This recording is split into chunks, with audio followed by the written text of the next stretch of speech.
মন্দির স্থাপনের নাম করে রাম আমাদের সবারই শ্রদ্ধেয়, তাকেও আমরা পুজো করি, রামকে আমরা পুজো করি। কিন্তু রাম মন্দির যে প্রতিষ্ঠিত হয় সেটা কোনো ব্যক্তি প্রতিষ্ঠা করতে পারে না, চূড়ও থাকবে না, তা সে কি করে মন্দির হতে পারে?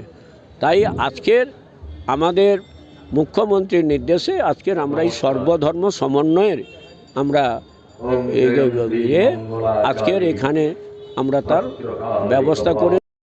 একদিকে যখন অযোধ্যায় বহু বিতর্কিত রাম মন্দিরের উদ্বোধন, ঠিক তখনই সর্বধর্ম সমন্বয়ের বার্তা নিয়ে রাজ্য জুড়ে সংহতি যাত্রার ডাক দিয়েছেন মুখ্যমন্ত্রী মমতা বন্দ্যোপাধ্যায়।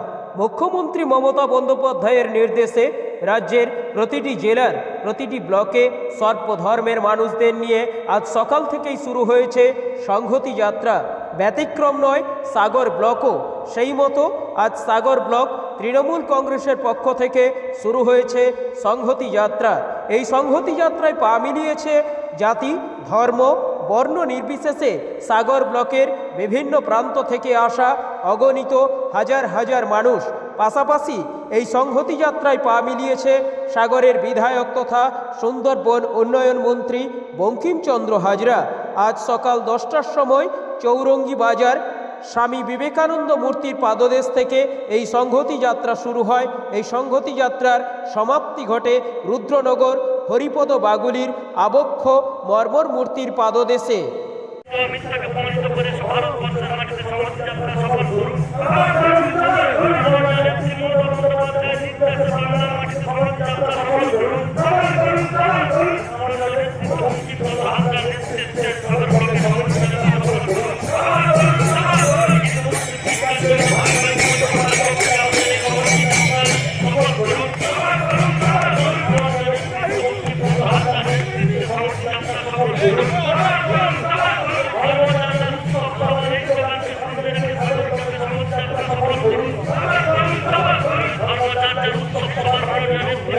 দেখুন, আজকের মাননীয় মুখ্যমন্ত্রী মমতা বন্দ্যোপাধ্যায়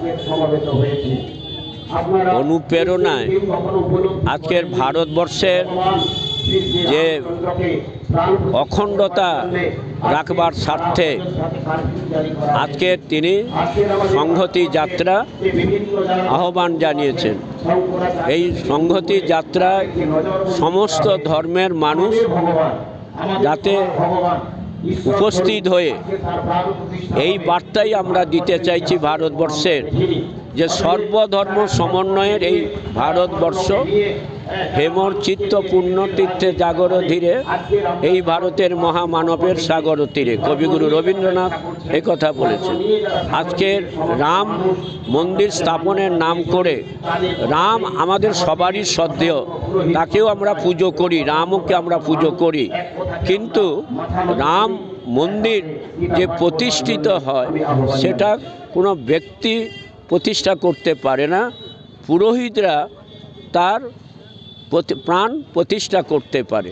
কারণ আমরা মানুষ, আমাদের মধ্যে অনেক দোষ গুণ রয়েছে, তা সেই জায়গাতে মন্দিরের থাকবে না, কি বলে আপনার চূড়ও থাকবে না, তা সে কি করে মন্দির হতে পারে? তাই আজকের আমাদের মুখ্যমন্ত্রীর নির্দেশে আজকের আমরা এই সর্বধর্ম সমন্বয়ের আমরা আজকের এখানে আমরা তার ব্যবস্থা করেছি।